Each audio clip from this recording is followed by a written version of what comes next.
একমাত্র কোরআনই সঠিক বিচার করতে পারে। আজকে কোরআনের বিচার নেই। কোরআন শুধুমাত্র কাগজে, কোরআন শুধুমাত্র নামাজে। আজকে সেই কোরআন, নামাজের কোরআন আজকে সমাজের ভিতরে নেই। সম্মানিত হাজির, এই কোরআনের শাসন ব্যবস্থা, কোরআনের বিচার ব্যবস্থা যতদিন সমাজে চালু না হয়, 1 ইঞ্চি জমিনেও শান্তি দেওয়া কারো সম্ভব আগেও ছিল না, এখনো হবে না, ভবিষ্যতেও হবে না। আর ইনসাফপূর্ণ বিচার যদি না থাকে সমাজে, তাহলে ওই সমাজে ঝগড়া লাগবে, ফাসাদ সৃষ্টি হবে, এটাই স্বাভাবিক। গোটা পৃথিবীর কথা বাদ দেন, আপনি যে পরিবারে বাস করেন, আপনার নিজস্ব পরিবার আছে, আপনার 3টা ছেলে 2টা মেয়ে আছে, আপনার 10 বিঘা জমি, ব্যাংকে আছে 10 লক্ষ টাকা। আপনি যদি দয়া করে মেহেরবানি করে এক ছেলেকে সব দিয়ে দেন, তাহলে বাকি ছেলেরা কি আপনার প্রতি খুব খুশি হবে? কি খুশি হবে বলে? বাকি ছেলেরা কিন্তু আপনার প্রতি খুশি হবে। ওরা কিন্তু আপনাকে মিষ্টি খাওয়াবে না, ওরা কিন্তু আপনাকে পান এনে যাবে না। ওরা যদি সুযোগ পায় আপনার ঘরে ছুরি চালিয়ে দেবে। কি দিবে বলে? ছুরি চালিয়ে দেবে। কেন দিবে? আপনি ইনসাফ করতে পারেননি, আপনি পিতা, আপনি তাদের প্রতি অবিচার করেছেন, তাদের অধিকারকে আপনি হরণ করেছেন। প্রিয় ভাইরা, ছোট ছোট একটা পরিবারে ইনসাফ না থাকার ফলে ঔরজাত সন্তানগুলি যদি দুশ্মনে পরিণত হয়ে যায়, আর নিজের বাবাকে যদি তারা খুন করতে উদ্যত হয়, এর দ্বারা প্রমাণিত হয় যেই সমাজে ইনসাফ থাকে না, সুবিচার থাকে না, ওই সমাজের এক পুলিশকে ঠ্যাংনা এড়িয়ে জাতিকে শান্তি আর নিরাপত্তা দেওয়া যেতে পারে না। জনগণ ঠিক কিনা? শান্তি আনতে হলে বিধান হতে হবে আল্লাহ। কার বিধান? সমুদ্রের দিকে তাকিয়ে দেখেন, সব বিধান মেনে চলে। সামুদ্রিক সব প্রাণী আল্লাহর বিধান মেনে চলে। জঙ্গলের ভিতরে যত প্রাণী থাকে সব প্রাণীগুলি আল্লাহর বিধান মেনে চলে। উড়ন্ত পক্ষীরা আল্লাহর বিধান মেনে চলে। চন্দ্র গ্রহ, সূর্য, নক্ষত্র, সৌররাজি সব আল্লাহর আইন মেনে চলে। তাই তো কোথাও কোনো শান্তি নেই।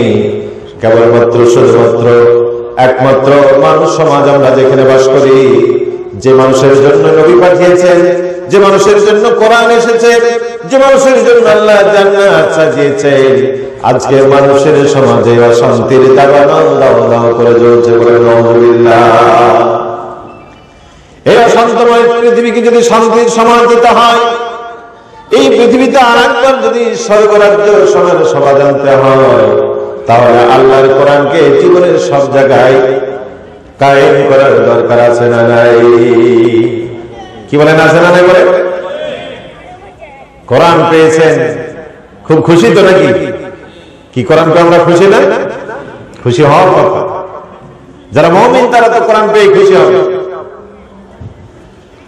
কিন্তু একদিকে কোরআন পেয়ে যেমন খুশি হয়েছেন, অন্যদিকে আল্লাহ রাব্বুল আলামিন বলেন, হাসিবান নাস আইয়ুতরাকু আইয়াকুলু আমান্না ওয়া হুম লা ইফতানুন।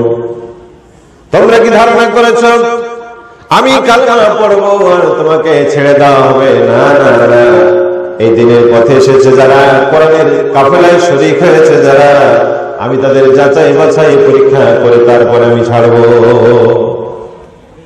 পরীক্ষা হবে, যাচাই বাছাই হবে। এই পথ এত সোজা নয় যে আপনি আসবেন আর আপনাকে ছেড়ে দেওয়া হবে।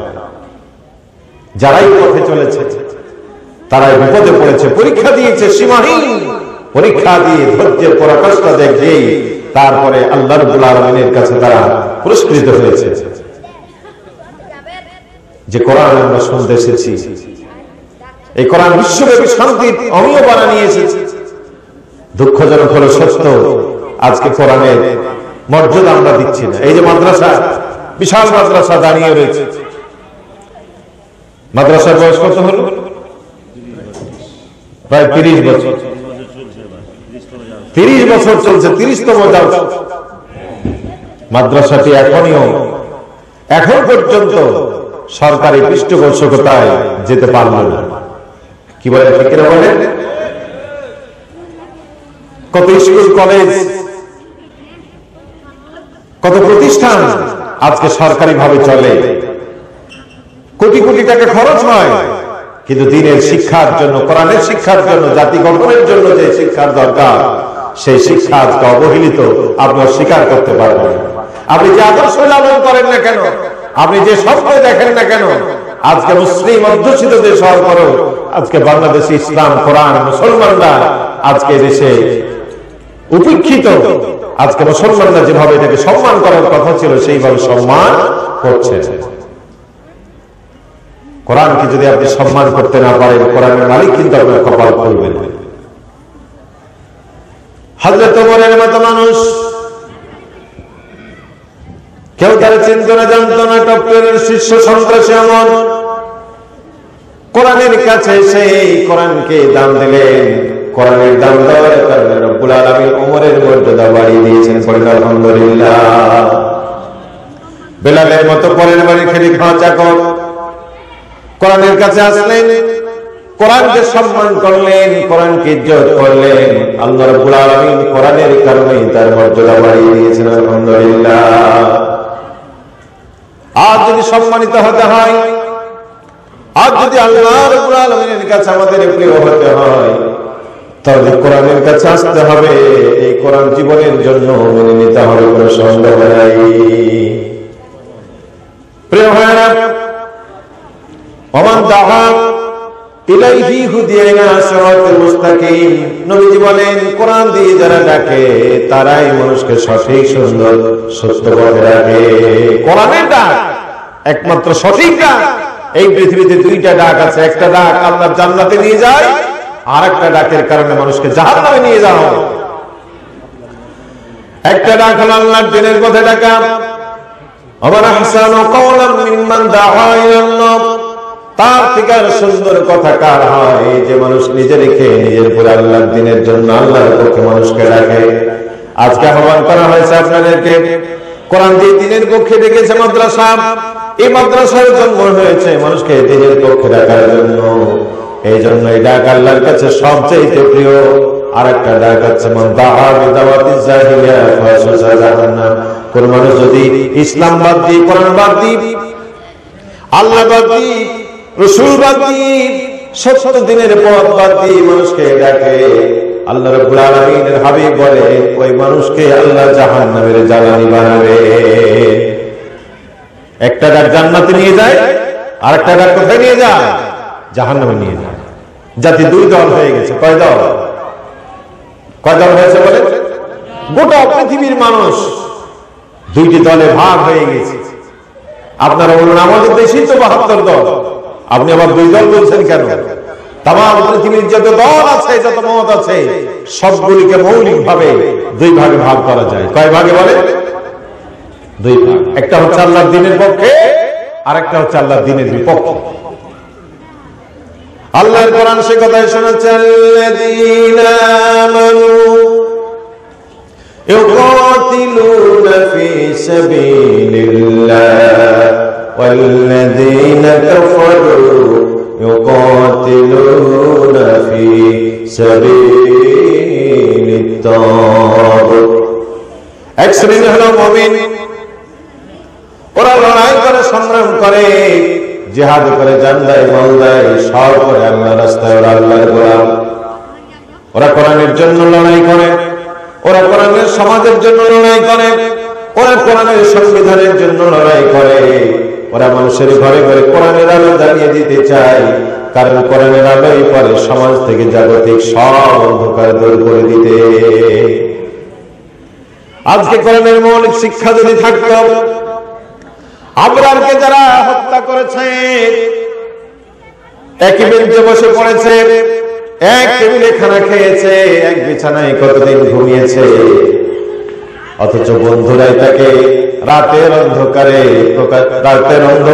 তারা ঠান্ডা মাথায় খুন করেছে। ওদের কাছে যদি ইসলামের শিক্ষা থাকতো, ওদের কাছে যদি জবাবদিহিতা থাকতো, ওদের কাছে যদি আল্লাহর ভয় থাকতো, আল্লাহ দেখেন, আল্লাহ শোনেন, ওদের কাছে যদি এই কথা থাকতো, মা ইয়ালফিজু মিন কাওলিন ইল্লা লাদাইহি রাকীবুন আতীদ। ওরা যদি জানতো বান্দার সব আমল আল্লাহ রাব্বুল আলামিন নিজেই দেখে থাকেন। তাহলে অন্যায়টা তারা করতে পারত না। আজকে নোয়াখালীর বেগমগঞ্জে যে মায়েকে ধর্ষণ করেছে, তাদের কাছে যদি ইসলাম যারা থাকতো, কোরআনের আলো যদি তাদের থাকতো, তাহলে এমন করে নারী ধর্ষণ তারা করতে পারত না। আজকে কোরআনের শিক্ষা না থাকার ফলে এক একজনের কাছে একজন নয়, দুইজন নয়, শত শত নারীরা আজকে ইজ্জতহানি হয়। আমার সোনার বাংলাদেশ স্বাধীন সার্বভৌমার জমিনে শাহজালাল শাহ মখদুমের দেশে ধর্ষণের সেঞ্চুরি পালন হয়। কি শোনেন না? কি আপনারা খুব খুশি নাকি? নাউজুবিল্লাহ পড়বেন না? হায় হায়, ঘৃণাও নাই, লজ্জাও নাই। আমরা তো কিছু করতে পারলাম না, অন্যায়কে দেখে আমাদের ন্যূনতম ঘৃণাও তৈরি হচ্ছে না। কথা বলেন ঠিক না বলেন? আজকে ইসলামের আলো না থাকার ফলে, কোরআনের আলো না থাকার ফলে আজকে সমাজটা কোথায় ধ্বংস হয়ে গেল। এই জন্য এক শ্রেণীর মানুষ ছিল, থাকবে, আছে। وَمِنَ النَّاسِ مَن يَشْرِي نَفْسَهُ ابْتِغَاءَ مَرْضَاتِ اللَّهِ। আল্লাহ পাক বলেন, মানুষের মধ্যে কিছু মানুষ আছে আল্লাহর ভালোবাসার জন্য নিজের জীবনটা বিলিয়ে দিতে পারে। ওরা হলো মুমিন। দ্বীনের শিক্ষা ছড়িয়ে দেওয়ার জন্য, জাতিকে মুক্তির জন্য তারা তাম পৃথিবীতে আল্লাহর দ্বীনের জন্য লড়াই করে। আর এদের গন্তব্য হলো আল্লাহর জান্নাত।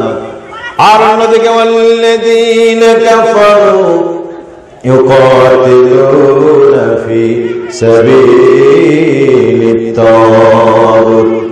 আল্লাহ পাক বলেন, আরেকটা দল হলো কাফির, ওরা লড়াই করে, সংগ্রাম করে তাগুতের রাস্তায়, শয়তানের রাস্তায়। তাহলে জাতি কয় ভাগ হলো বলেন? দুই ভাগ। একটা হলো মুমিন, ওরা চলে আল্লাহর রাস্তায়।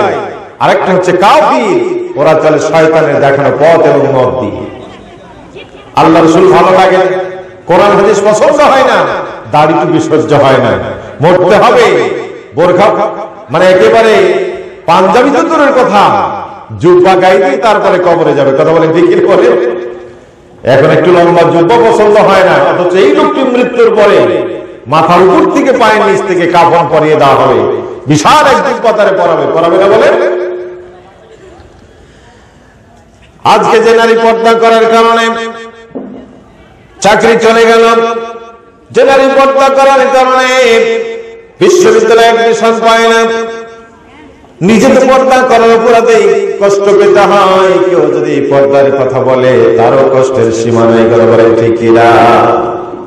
ডাক্তার আব্দুর রহিম তার একটা অফিসের মধ্যে সাইনবোর্ড দিয়েছে, নোটিশ দিয়েছে, শুধুমাত্র বলেছে পুরুষ যারা টাকনোর উপরে প্যান্ট পরে আসবে, মেয়ে যারা বোরখা পরে আসবে, এতটুকু কথা বলার অপরাধে আব্দুর রহিমকে ওয়াইজি বানিয়ে দেওয়া হয়েছে। হতে পারে আগামী দিন তার চাকরি যাবে, তার বিরুদ্ধে আইনগত আরো অবস্থা হতে পারে। বলেন ঠিক কিনা?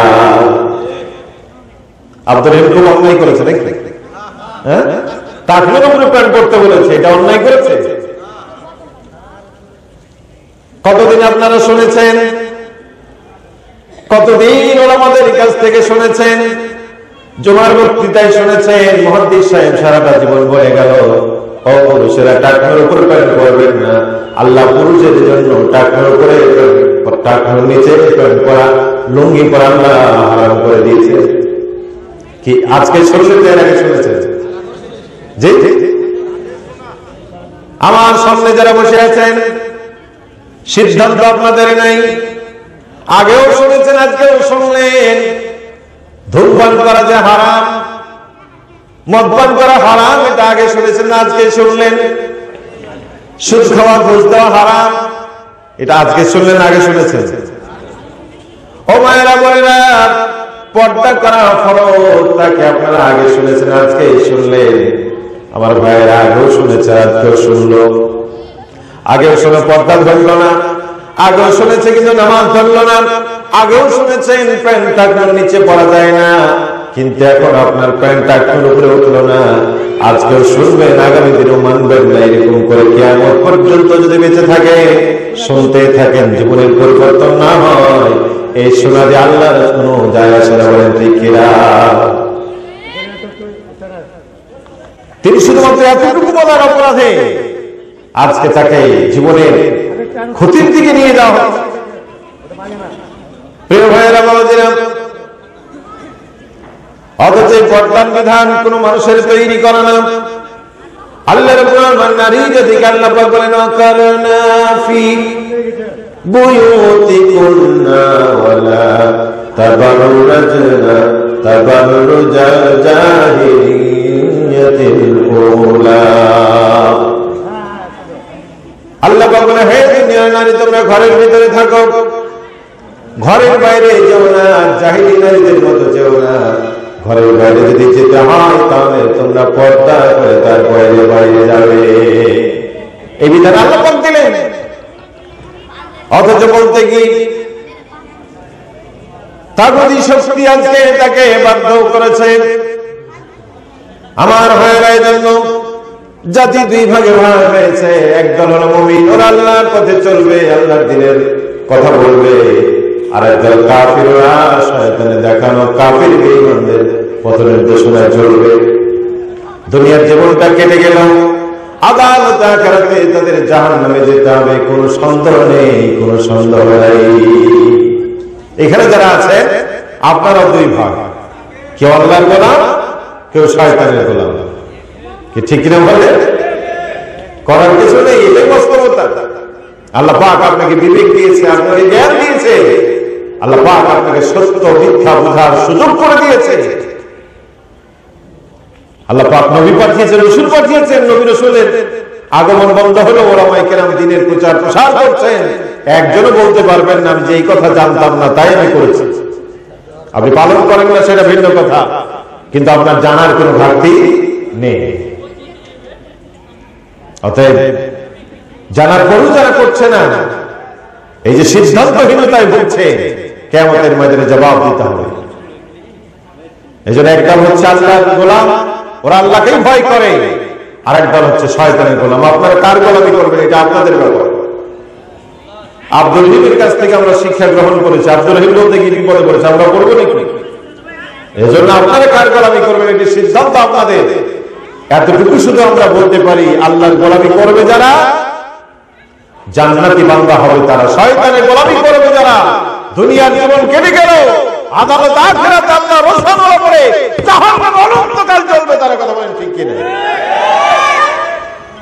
কোরআন এসেছে আপনাকে জাহান্নাম থেকে মুক্তির জন্য, রাসূল এসেছিলেন জাহান্নাম থেকে জাতিকে মুক্তি করার জন্য। আজকের আয়োজন হচ্ছে জাতিকে জাহান্নাম থেকে ফিরিয়ে জান্নাতের পথে নেওয়ার জন্য। আমরা যদি কোরআনকে জিজ্ঞেস করি, কোরআন তুমি কেন এসেছো বলো, তুমি আমাদের কাছে কি মেসেজ নিয়ে এসেছো?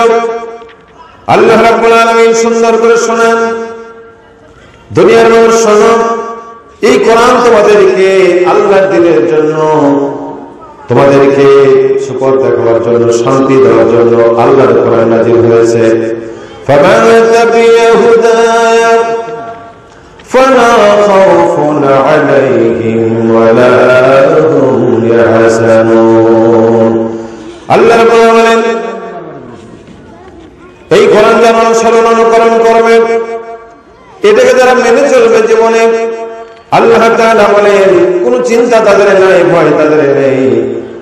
আল্লাহ সমস্ত মানুষের জন্য দুনিয়া এবং আখিরাতের জীবনকে সুন্দর করে দিবেন। বলেন আলহামদুলিল্লাহ।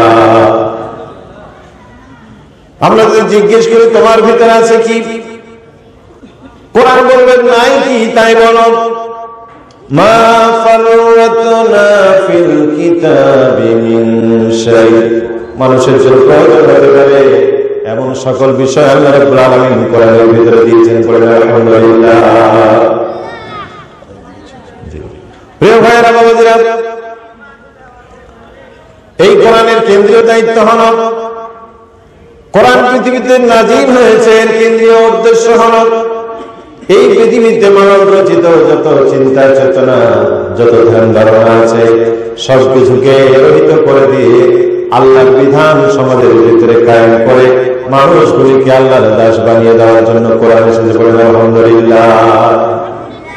কারণ হলো একটাই, আপনি যদি, আমি যদি আল্লাহর দাস হতে না পারি, গোলাম হতে না পারি, 1000 বছর বেঁচে থেকে খানকায় ধর্ণা দিয়ে আল্লাহর জান্নাত পাওয়ার কোনো আশা করা যাবে না, কোনো আশা করা যাবে না। কোরআনের কাছে আসতে হবে। কি কোরআনের কাছে আসতে রাজি আছেন আপনারা? আমরা তো এসেছি কিন্তু পরিপূর্ণভাবে আসেন। কোরআন মানার সীমারেখা কতটুকু? কোরআন আমাদেরকে মানতে হবে ওইভাবে। আল্লাহ রাব্বুল আলামিন শোনো, এই কোরআন তো সেই কোরআন, নবী যা এনেছেন তা তোমরা মেনে নাও, আর তিনি যা নিষেধ করেছেন আল্লাহর পক্ষ থেকে তা ছেড়ে দাও। এই কোরআনের ভিতরে যতটুকু আছে হালাল, হালালকে হালাল হিসাবে, হারামকে হারাম হিসাবে মানলো যারা, আল্লাহর জান্নাতি বান্দা হয়ে গেল। তারা বলেন আলহামদুলিল্লাহ। আমি আপনাদের সামনে সূরা বাকারা 2টি আয়াত পড়েছি, চলুন সেখান থেকে কিছু কথা বলি।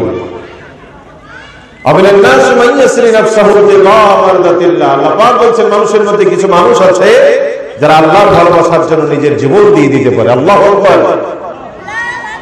এই আয়াত নাযিল হয়েছিল হযরত সুহাইব রাদিয়াল্লাহু তাআলা আনহুর ব্যাপারে। তিনি ছিলেন বিশাল এক ধনী মানুষ, নবীজির প্রতি ঈমান এনেছেন, হিজরত করে বিশ্বনবী মদিনায় গিয়েছেন, সাহাবায়ে কেরামকে হিজরতের অর্ডার করেছেন, আগে পরে যাচ্ছে। সুহাইব রাদিয়াল্লাহু তাআলা আনহু হিজরতের নিয়ত করে বাড়ি থেকে বেরিয়েছেন। কাফির বেঈমানরা জানতে পেরেছে সুহাইব হিজরত করে মদিনায় চলে যাচ্ছে। একদল কাফেররা এসে তার রাস্তায় ব্যারিকেড দিয়ে দিল, তাকে আর মদিনায় যেতে দেবে না।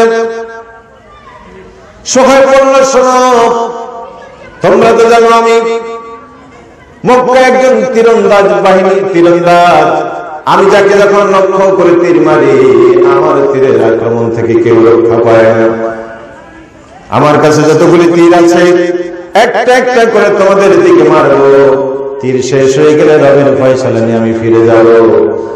আর যদি তা না হয়, আল্লাহ পাক আমাকে যত সম্পদ দিয়েছে সব সম্পদ তোমরা নিয়ে নাও, টাকা পয়সা জায়গা জমি যা আছে সব নিয়ে নাও, বিনিময়ে আমার রাস্তাটা ছেড়ে দাও, আমাকে যেতে দাও নবীজির দরবারে। করেন আলহামদুলিল্লাহ। কি হবে টাকা দিয়ে, কি হবে পয়সা দিয়ে, কি হবে বাড়ি দিয়ে, গাড়ি দিয়ে, যদি আল্লাহ রাসূল আপনার খুশি না হয়। এজন্য আল্লাহ পাক সাবধান করছেন, ইয়া আইয়ুহাল্লাযীনা আমানু লা তুলহিকুম আমওয়ালুকুম ওয়ালা আওলাদুকুম আন যিকরিল্লাহ। হে ইমানদাররা, হোশিয়ার, সাবধান, তোমাদের সন্তান আর তোমাদের সম্পদ যেন আমি আল্লাহর দ্বীন থেকে গাফেল তোমাকে না বানিয়ে দেয়, আমার জিকির থেকে তোমাকে ফিরিয়ে না দেয়। আজকে আমাদের যত বাধা, এই সম্পদ আর সন্তান। ছেলে মানুষ করতে হবে, মেয়ে মানুষ করতে হবে, তাকে বড় শিক্ষিত করতে হবে, তাকে বড় ডাক্তার, ইঞ্জিনিয়ার বানাতে হবে। বানান আপনি, অসুবিধা নেই। মনে রাখবেন, ছেলেকে যদি মানুষ করেন দিনের শিক্ষা দিয়ে, ওই ছেলে যখন বড় হয় তখন বাবার চোখ থাকে গরম আর ছেলের চোখটা থাকে নরম। দিনের শিক্ষা যাদের ভিতরে আছে, বাবার দিকে সেই ছেলের চোখ রাঙিয়ে দেখে না, আর কথা বলার সময় বাবা তার মুখের দিকে তাকিয়েও দেখতে হয় না। কিন্তু শিক্ষাটা যদি হয় দুনিয়ার, সেই দুনিয়ার শিক্ষায় শিক্ষিত করবেন যত, আপনি বয়সকালে ছেলের মুখের দিকে তাকিয়ে আপনাকে কথা বলতে হবে। ছেলের দিকে যখন তাকাবেন আপনার চোখ থাকবে নিচু, আর ছেলে আপনার দিকে বড় করে চোখ করে তাকাবে। কি বলেন, ঠিক কিনা বলেন? 10 টাকা চাইলে হিসাব করে চাইতে হবে, বাজারে যে টাকা চাইলে হিসাব করে চাইতে হবে, কারণ ওর কাছে তো আপনি দিন শিক্ষা দেন নাই। ও তো ভেবেছে যা শিখেছে তার সব সম্পদ তার। মসজিদে টাকা দিতে হবে, ছেলের জন্য দেওয়া হয় না। মাদ্রাসায় দিতে হবে, দেওয়া হয় না। এটা গরিব মানুষ সকালবেলা এসে দরজার সামনে চিকিৎসার জন্য কান্নাকাটি করলো, 10 টাকা তার হাতে দিতে পারলাম না, শুধুমাত্র সন্তানদের দিকে তাকায় বারবার করে বললাম, শোনো, ছেলে দিয়েছি, মেয়ে দিয়েছি আমি, এগুলো তোমাদের বিপদের কারণ যাতে না হয়ে যায়। সহায়ক আল্লাহর ভালোবাসার জন্য নিজের জান মাল সবকিছু উজাড় করে দিলেন। কাফের বেঈমানরা চিন্তা করলো, সত্যি তো, মারামারি করে লাভ কি, কাটাকাটি করে লাভ কি, আমরা যদি সহায়ক সম্পদ পেয়ে যাই তাহলে তো আমাদের সব। এই জন্য তারা টাকা পয়সা, জায়গা জমি সবকিছু দাবি করলো। আর ইমানের জন্য, ইসলামের জন্য, আল্লাহ নবীর ভালোবাসার জন্য সময় টাকা পয়সা, জায়গা জমি যা ছিল সব তাদের হাতে তুলে দিয়ে খালি হাতে, শূন্য হাতে তিনি মদিনায় চলে গেলেন। পরে মারহাবা। সম্মানিত ভাইয়েরা, বাবাজিরা, আজকে ওটা এসেছে, জান তো আল্লাহ দিয়েছেন, মাল তো আল্লাহ দিয়েছেন, কিন্তু যারা ঈমান এনেছেন, আপনারা যারা মুমিন দাবি করেন, আল্লাহ রাব্বুল আলামিন মুমিনের জান-মাল কিনে নিয়েছেন জান্নাতের বিনিময়ে। বলেন আলহামদুলিল্লাহ। এই জান-মালের মালিক কে বলেন? আল্লাহ তাআলা। জান-মাল কিনে নিয়েছেন। আপনি যদি জান-মাল বিক্রি করে থাকেন আল্লাহর কাছে, তাহলে আপনি জান্নাত আশা করতে পারেন। নিজের মাল নিজের কাছে রেখে, নিজের জান নিজের কাছে রেখে আল্লাহর জান্নাত আশা করা যায় না। জান্নাতের আশা করতে হলে জান-মাল বিক্রি করা লাগে। সাহাবা আজমাইন রাদিয়াল্লাহু তাআলা দেখিয়েছেন কি করে আল্লাহকে সন্তুষ্ট করা যায়। ইতিহাস কেন জানেন? তাবুকের মাঠে যুদ্ধ হবে, বিশ্বনবী সাহাবায়ে কেরামের সামনে বললেন, যুদ্ধের গুরুত্ব বললেন, যুদ্ধের গুরুত্বের কথা বললেন, দানের গুরুত্বের কথা বললেন। বিশ্বনবী এমন করে হাইলাইট করলেন, সাহাবা আজমান রাদিয়াল্লাহু তাআলা আনহুম বুঝলেন, আজ যুদ্ধের ময়দানে সর্বোচ্চ ত্যাগের মহিমা দেখাতে হবে, নইলে আল্লাহর দ্বীন বিজয় হবে না। সেই জন্য তারা মহিলারা নাকের ফুল, কানের দুল খুলে দিয়েছিল, বিবাহের শাড়ি পর্যন্ত দান করে দিয়েছিল। আপনারা জানেন হযরত আবু বকর রাদিয়াল্লাহু তাআলা আনহু বাড়ির যা ছিল, সরিষা দানা থেকে মটর দানা পর্যন্ত, সুই থেকে ফাল পর্যন্ত সবটুকু এনে নবীজির কাছে দিয়ে দিয়েছিলেন। বলেন আলহামদুলিল্লাহ। কেন দিয়েছিলেন? দিয়েছিলেন এই কারণে, এই সম্পদ যদি ইসলামের জন্য খরচ হয়ে যায়, আর ইসলাম যদি কায়েম হয়, ইসলাম যদি টিকে থাকে, আল্লাহর জন্য, আল্লাহর দ্বীন যদি টিকে থাকে, তাহলে মানবতা মুক্তি পাবে। আর এই বিনিময়ে আল্লাহ রাব্বুল আলামিন জান্নাতুল ফিরদাউস এর মেহমান বানিয়ে দিবেন। আল্লাহ বিশ্বাস করেন এই মাদ্রাসা, আপনি কি ভাবছেন? এই যে আলেমদেরকে আপনারা কি ভাবেন? আলেমদেরকে তো আপনারা সম্মান যথেষ্ট করেন, মাশাআল্লাহ, আলহামদুলিল্লাহ। মসজিদের ভিতরে থাকে যতক্ষণ, হুজুর সম্মান পায় ততক্ষণ। কি বলেন ঠিক? তাও যদি আপনার মন মতো কথা বলতে পারে তাহলে হুজুর ভালো। আর আপনার মনের একটু বাইরে যদি চলে যায়, আপনার দলীয় আদর্শের একটু বাইরে যদি চলে যায়, আপনার নেতার বিরুদ্ধে একটু যদি কথা চলে যায়, যে ইমামকে 40 বছর খাইয়েছেন, যে ইমামকে ঘরের ভিতরে বসে খাইয়েছেন, হাঁস মুরগ মুরগি সব খাইয়েছেন, 40 বছর পরে যদি আপনার আদর্শের বিপক্ষে চলে যায়, ওই ইমামের গলায় দড়ি দিতে জাতির এতটুকু লজ্জা হয় না? কথা বলেন ঠিক কিনা? হাই মুসলমান, কি আদর্শ পালন করেন? ইমাম সাহেব কার আদর্শের কথা বলেন? আপনার এত কষ্ট হয়ে যায়? আজকের বাংলাদেশ যতটুকু ভালো আছে, বিশ্বাস করেন, বাংলাদেশ যতটুকু ভালো আছে তা দ্বীনের খেদমতের কারণে আছে, ইসলামের প্রচার প্রসারের কারণে আছে। জুমার খুতবায় প্রতিদিন যে আলোচনা হয়, এই কথাগুলি শুনেই জাতি ভালো আছে। আজকের যুবকরা যতটুকু সন্ত্রাস থেকে মুক্ত, আজকের যুবকরা নারী ধর্ষণ থেকে যতটা নিরাপদ আছে, শুধু আলেমদের কথা শুনে, হাফেজদের কথা শুনে, জুমার খুতবা শুনে তারা ভুলে আছে। আল্লাহর কসম করে বলতে চাই, বাংলাদেশ যতটা ভালো আছে, র্যাবের কারণে নয়, পুলিশের কারণে নয়, সেনাবাহিনীর কারণে নয়, দেশ যতটা ভালো আছে আলেম ওলামাদের কারণে ভালো। করেন আলহামদুলিল্লাহ। মুহাদ্দিস আব্দুল খালেক সাহেব বয়স কত? 58। সেই যে ছোটবেলায় বাবা পাঠিয়ে দিয়েছিল মক্তবে, সেদিন থেকে এই কোরআনের জ্ঞান শিখতে শুরু করেছেন, লেখাপড়া করেছেন, মক্তবে পড়েছেন, মাদ্রাসায় পড়েছেন, 20 বছর ধরে জ্ঞানের পিছনে ছুটেছেন। এরপরে চাকরি নিয়েছেন, পেশাটাও নিয়েছেন, দিনকে প্রচারের জন্য, প্রসারের জন্য। বলতে গেলে 58 বছরের ভেতরে যদি আপনি 5 বছর বাদ দিয়ে দেন, 53 বছরটা কাটিয়ে দিয়েছেন দিন প্রচার আর প্রসারের জন্য। বলেন ঠিক কিনা? এই কোরআনের সাথে থেকে সারাটা জীবন কাটিয়ে দিয়েছেন। শুধুমাত্র জাতিকে কল্যাণমূলক কথাগুলি বলেছেন, অকল্যাণ থেকে ফেরানোর জন্য চেষ্টা করেছেন। যুবকদেরকে বুঝিয়েছেন, নারীদেরকে বুঝিয়েছেন, নেতাদেরকে বুঝিয়েছেন। এত জাতির কাছে বোঝার ফলে জাতি আজকে এতটুকু ভালো আছে। অতএব আগামীর দুনিয়াকে যদি ভালো রাখতে হয়, আগামীর বাংলাকে যদি আরো ভালো রাখতে হয়, আগামীর বাংলাকে যদি সন্ত্রাস মুক্ত নিরাপদ রাখতে হয়, তাহলে ঘরে ঘরে আলেম তৈরি করার দরকার আছে না নাই?